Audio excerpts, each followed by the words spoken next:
Nation 2026, Dr. Bagai, you never mince your words. You happen to be a member of Delhi Gymkhana. I remember the last time we were together discussing that issue. You spoke your mind and you said that there is corruption, lack of transparency, etc., etc.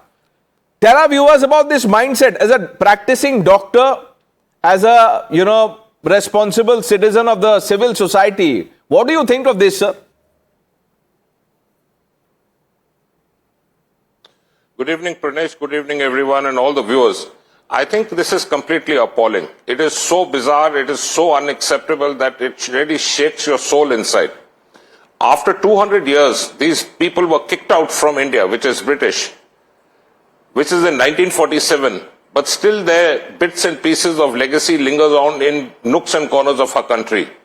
After they impoverished us, brought us down to poverty and malnutrition, more than 2 million Indians at that time were massacred during the partition. My family is one of the original migrants from West Pakistan. We were Hindus, so we were forced to flee from there because of the riots and the dangas. We lost a lot of our own family members during the riots. People who've not lived through that era will not understand the pain and the misery which people went through. We have survived that part. That's why we are called as survivors. We need a mindset which is India first and only India.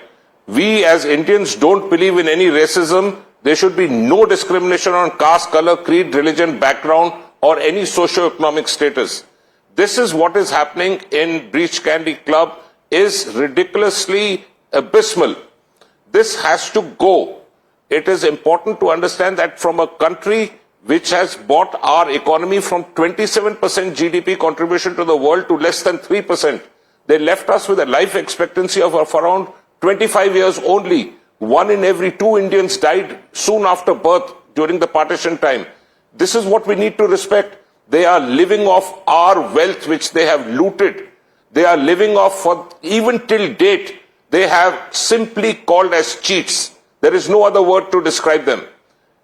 I want every Indian to understand, we are Indians, we are proud, we are the most intelligent country in the world. Yes, we are dealing with population and certain other issues, which is a legacy which British left behind. It's not easy to wash that away. No, but Dr. Bagai, nothing is an excuse to, perpetuate this kind of discrimination. And people who are, saying that this is some elite behavior. What is elite about being racist? Being discriminatory? This is modern day apartheid. That is what it is, Karan.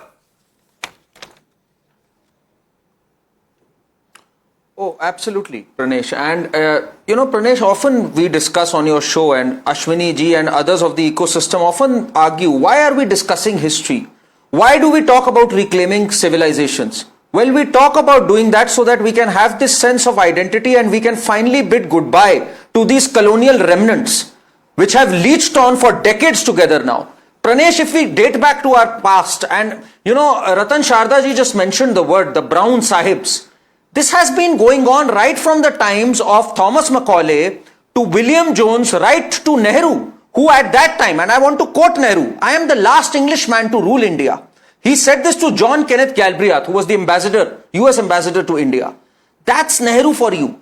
This is the man who, when he took oath, the speech he made was, this is our tryst with destiny. Only 1.5% could possibly comprehend that because we didn't even know English at that time. Not many understood this level of English at least. But he chose to speak in this language. It was this fascination, and that was mentioned by M.O. Mathai in Reminiscences of the Nehru Age. He mentions how Nehru was obsessed with validation from the West, and that was passed on for generations. Pranesh, right till Rajiv Gandhi.